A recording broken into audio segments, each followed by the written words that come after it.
आजचा दिवस अतिशय खास आहे.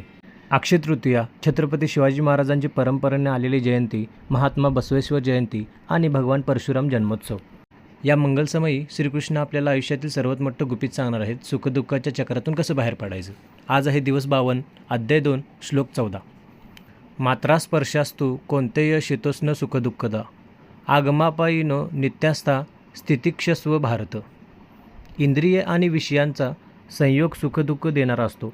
हे सर्व ऋतूंसारखे येणारे जाणारे आणि अनित्य आहेत.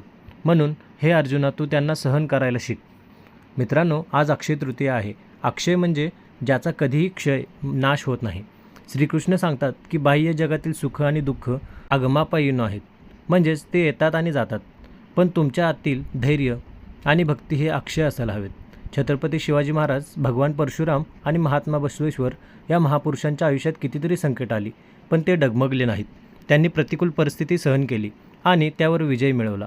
श्रीकृष्ण अर्जुनाला हेच सांगतायत की थंडी, उष्णता जशी सहन करतोस तसंच आयुष्यातील चढउतारही सहन करायला शिक.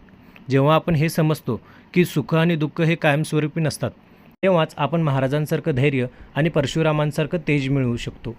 आजच्या या पवित्र दिवशी संकल्प करा की परिस्थिती कशीही असो, माझं अक्षय आत्मबळ मी कधीही कमी होऊ देणार नाही.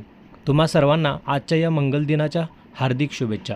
हा व्हिडिओ आपल्या शिवभक्तांना आणि सर्व मित्रपरिवाराला शेअर करा. उद्याच्या भागासाठी फॉलो करा नक्की. जय श्रीकृष्ण.